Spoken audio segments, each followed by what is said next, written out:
Now we are glad that we have once more this morning ang artist turned military na ating guest sa ating show ngayong umaga. Walang iba kundi ang si Second Lieutenant Mateo Guideceili, Philippine Army Reserve. So, sir, before we begin with our interview with you, we would just like to ask, how does it feel to be back here in PMA once more? Kasi nga, di ba, it's not your first time to be here, sir. Tama, una-una, magandang umaga, magandang umaga, ma'am. And everybody out there at the PMA Hour, no, on Facebook, watching live right now, good morning to everybody. Anyways, this is my second time to be here at PMA, my second time to step foot at the very, very sacred Borromeo Field, no? It's such an honor and privilege to be here.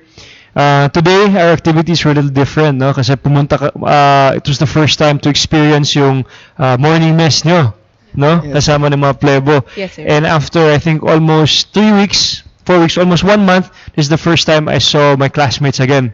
2021 Masaligan class. So, it was very nice. Minsan, yung iba, hindi ko na sila nakilala dahil iba na yung itsura nila eh. At iba din yung ginagawa nila. Oo, gwapo-gwapo na sila, tapos talagang authority na sila, tapos hindi na sila payat. So, it was very nice to see them and I'm very, very proud of them. Kasi nga, Lieutenant Guideceili was with them during their leadership development course sa Bulacan. So, siguro let's now jump to our first question. So, sir, how was your experience during the LDC? Yung sa mga kadete po nakasama niyo doon. You know, if it wasn't for my classmates from the PMA, I wouldn't have accomplished the LDC, no? It was my first ever military experience. So, I have to admit, my first 4 days, my first week actually was the most difficult and most challenging. But I was very lucky that my Masaligan classmates were there, especially my squad mates, were there to encourage me, to push me, to motivate me, no? Because like I said, after the whole experience, I learned so much, not just about the military, not just about our officers, not just about our enlisted men, but our PMAers. Huh? Yes, sir. Yung mga PMAers natin, hindi basta-basta. Ito yung mga talagang sobrang disciplined, sobrang motivated, and just, I don't know, they're different kinds of human beings. What you guys do here in PMA is not a joke, and guaranteed after the 4 years or when they graduate from PMA, you guys are rock solid human beings, very disciplined, and love for country is very solid. So talagang kudos ako sa inyong lahat. Yes, kumbaga. Actually, sir, we also appreciate na yung pagsama mo sa LDC kasi actually sabi nga ng mga na-interview namin ng mga second class cadets nung nakaraang episode namin is yung presence nyo po dun bilang isa sa mga joining na reserve forces is actually a big motivation for them kasi sabi nga nila si Sir Mateo na ganito ganyan, civilian, nakapag-join sa amin, kaya niya. So, syempre kakayanin din namin. Actually, ganun yung naging mindset din nila. So, we thank you din, sir, sa pag-join mo ng LDC. Thank you. At saka kung titignan kasi natin, we also had that experience of the leadership development course last year and we know how hard it is. Right. That's why when we saw you, nakita namin na kinaya ninyo yung 45 days training na yun sa Bulacan, talagang bow down kami sa lakas ng loob, yes, determination. Sa determination na matapos na, yun nga, with the Masaligan class, kinaya ni Lieutenant Guideceili yung training sa loob, considering that it is really rigid, napaka-challenging talaga ng lahat ng activities doon. No, day in, day out talagang maraming ginagawa. So, with that, it served as a motivation sa'yo na nakita mo yung Masaligan class doing their best para malampasan yung mga challenges. And at the same time, to reciprocate it, yung mga Masaligan class naman of the 2021, they were also motivated and encouraged seeing Lieutenant Guideceili enduring the challenges of the LDC. So, it goes hand in hand sa kanilang dalawa eh. So, sir, may we also ask, what motivated you to join the reserve forces? Wow, what motivated? My first answer for that, if you asked me months ago before joining the LDC, I would plain and simply tell you because I love my country. No, that's the basic answer. But along the way, when I got to learn so much more about the military, about the PMAers, about our soldiers, my reasons changed, and the reasons are the same, but it changed. More and more reasons started coming out. No, one, I love my country. Two, I saw the importance of military training, what the military does to a human being. No, to a citizen. It gives you so much discipline, so much courage, so much motivation, and most importantly, so much nationalism and patriotism for your country and to your country. So all these things I learned along the way. And also the simplicity of life. Yes. No? Aminado naman ako na sinasabi ng mga tao, hindi naman ako galing sa hirap ng buhay. No? I've lived a okay life, no? A blessed life. So going to LDC, going to the military training, parang I was stripped off everything I was comfortable with, no? And I was brought down to the basics. So parang I appreciate so much more. I appreciate life so much more. I appreciate all our activities so much more. And it's such a blessing and motivation na kasama ko kayo lahat ba. You know, the critical thing kasi is about those things is that you will be able to realize yung mga sinabi ni Lieutenant Guideceili only when you join the military Right. service. Like what he said a while ago, hindi pa ganun kalalim yung appreciation niya sa military service, but he realized kung gaano ba katindi yung madudulot ng military service sa yung personal life as an individual once you already join the service. So Right. ganun nga, totoo yun, even into, sa aming mga experience din bilang mga plebo nung time natin, di ba partner? Yeah, tama. Grabe. So, even the smallest things in life, the simplest things in life, ma-realize mo na they are really valuable na pahahalagan mo sila even at the last moment of your life. Right. Sabi nga kanina ni Sir, is only when you are deprived of something na Yes. ma-realize mo kung gaano siya ka-importante sa'yo. So ngayon na parang kinuha mula sa atin yung mga ganong freedom, of course, doon natin siya na-appreciate. Though, in the military naman, we have a different way of doing these things or having these things na nawala sa atin when we were still civilians. So, natutuwa ako partner kasi the answer of Lieutenant Guideceili actually parang ang tawag doon, parang Nakaka-relate ka.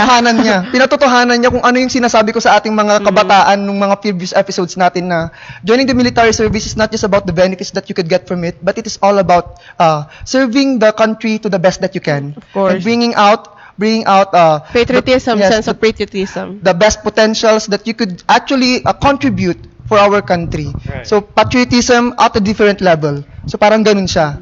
So, sir, how is your military journey so far? Nakikita po namin yung mga pictures niyo po na ina-upload with our generals pumupunta sa iba't ibang Yes. parte ng bansa doing civilian military operations. So, we finished LDC, etc. We're moving forward. Sabi nga nila, Mateo, artista ka ba? O ano? Syempre, we're still in the showbiz industry, but I will forever cherish my military journey, no? And it will always be part of me. I will never let go of that because I believe in it so much today, but I believe everybody has to go through it, especially the youth. You know, brother, ma'am, 55% of our population in the Philippines are all millennials and Gen Z, Gen X. Ano ba? Gen Z, Gen X. Luis, ano ka? Gen Z.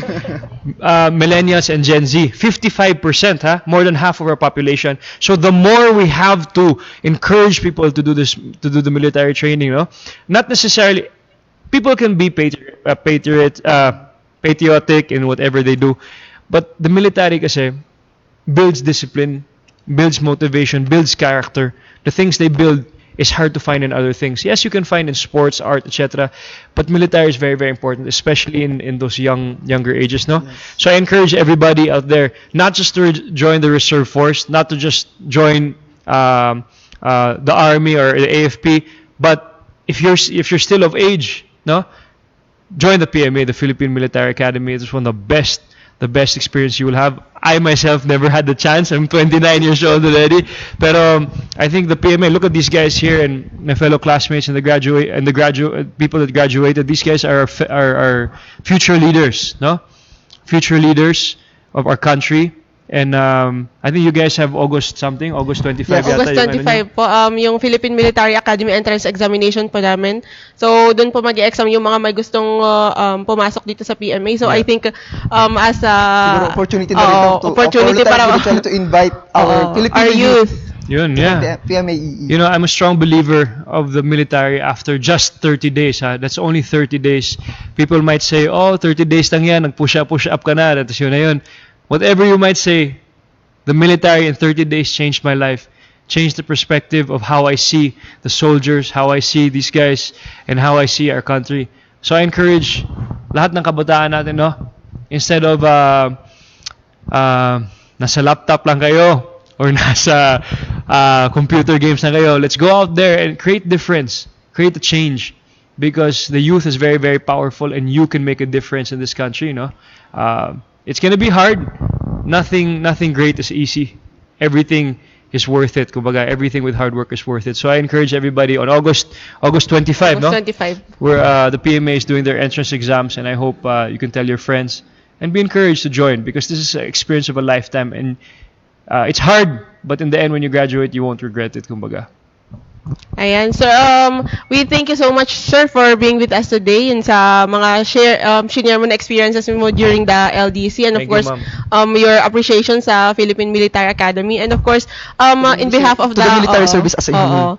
in behalf of the CCFP po, we also thank you, sir, for yun nga, yung ginawa mong motivation sa ating mga kadete while they are on LDC, and of course, sa pagbisita mo ulit sa kanila dito ngayon, kasi it brings, of course, motivation and inspiration to our cadets. No, thank you, especially to my Masaligan 2021 class. No, I appreciate all the effort, and I'll forever be here for you guys. So maraming salamat, and PMA, thank you very much for having me.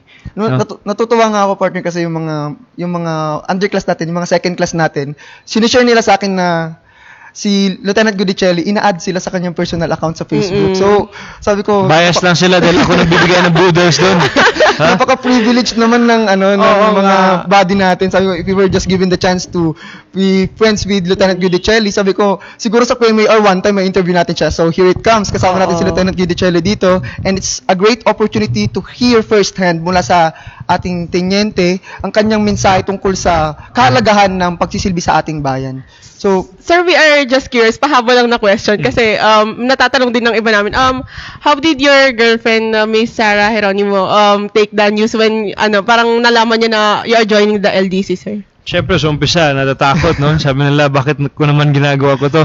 But a lot of people have the misconception of the military, kasi especially the youth, no? They think you're gonna go to war tomorrow, etc., all that stuff. The military, I want to tell the youth, no, especially PMA, they mold a citizen for leadership to become great leaders for the future, no? So they're not gonna bring you there blind. They're gonna equip you, train you, and make you so skillful that you are ready for that moment. Like you guys, diba? Look at you guys. You guys are so talagang disciplinado, and I believe you guys will be future leaders of our country. So if you join the PMA, for sure, future leaders of our country. So it's just an amazing feat, kumbaga, no? So, gaya nga na sinabi ni Lieutenant Guideceili, we are inviting everyone, especially yung mga kabataan natin on 25 August 2019 para sa ating Philippine Military Academy Entrance Examination. So, for the qualifications po, naka-upload po yun sa aming Facebook account, and at the same time sa Philippine Military Academy, our page. And of course, yung sa mga for updates po regarding sa mga approved and pending applicants sa ating PMAE, yung sa online registration natin, you can always check it sa www.pma.ph po. Or inquire dito nga lang din po sa page kasi nagbibigay din po kami ng updates. So sir, maraming salamat po sa oras na inilaan mo para makausap ka namin dito sa Philippine Military Academy Hour. We hope that this interview would ignite our youth watching out there na ma-realize nila kung gaano kahalaga yung military service sa ating bayan, because totoo naman, lahat ng tayong mga kabataan, lahat tayo matatalino. But what our country needs right now is discipline. Kasi yun yung pinaka-critical para makatulong tayo sa progreso ng ating bayan as a whole. So, we invite everyone this August 25. And sir, we really thank you for the opportunity that you have given us this morning. Bro, thank you sa inyo. Thank you sa you inyo. po. August 25, the applications for the PMA is open. So follow PMA Hour, and follow me also, Mateo G on Instagram and then Facebook. Follower na kami, sir. So, thank you. Thank you. Thank you, ma'am. Thank you.